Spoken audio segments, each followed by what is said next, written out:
Item number sign, SCP-021 Object Class, Safe Special Containment Procedures. SCP-021 is an obligate parasite of the human body. Containment, therefore, is no more difficult than containing an adult human. Most cells will suffice. Item is currently housed in Detention Cell 217A on Subject D-139. Only Class D personnel are eligible for hosting SCP-021. As long as a given subject survives as a host for SCP-021, he is exempt from normal monthly terminations of Class D personnel. Description: SCP-021 takes the form of a large and elaborate tattoo of a serpentine dragon in the Oriental style, covering approximately 0.8 square meters of skin.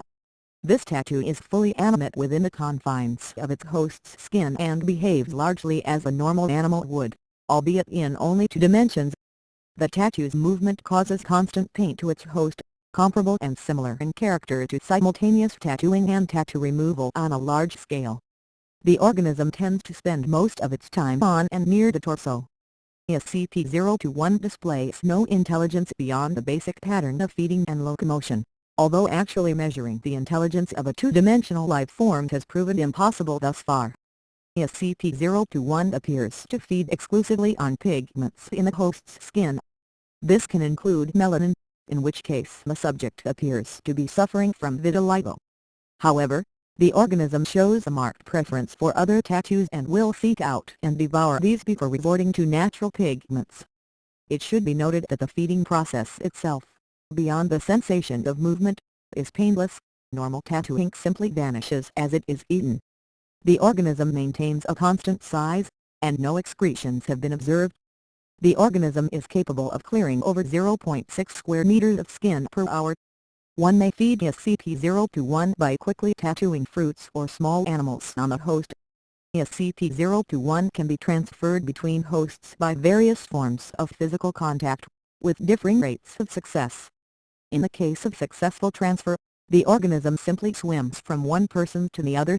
Sexual intercourse appears to be the most reliable method of transfer, with a 93% rate of transmission. However, due to the severe pain involved, this is less than ideal. Contact between two open wounds is generally preferable. Transfer is more complicated in deceased subjects, though not unreasonably so. The organism suffers no ill effects from the death of its host and continues to consume pigments. Transmission between species is unknown. Previous tests suggest it to be either impossible or exceedingly rare. SCP-021 does confer some benefits to its host.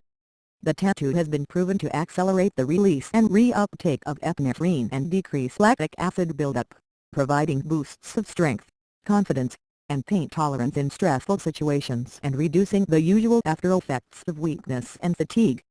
In addition, the tattoo seems to have some beneficial effect on the host's immune system.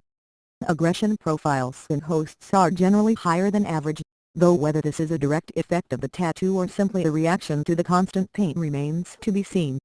The symbiotic relationship is usually limited by how long the host can tolerate such pain in everyday life. This has culminated in suicide in a number of subjects. In rare cases, hosts have also fallen victim to fatal skin infections. SCP-021's origins and nature are a mystery. Tracing its transmission from host to host is hardly feasible within the confines of secrecy, and the organism could well be hundreds of years old, if not more. Nevertheless, SCP-021's captivity is one of the longest in the Foundation's history at nearly data expunged years, and has been very educational thus far. Current research focuses mainly on observing the characteristics of life in two dimensions,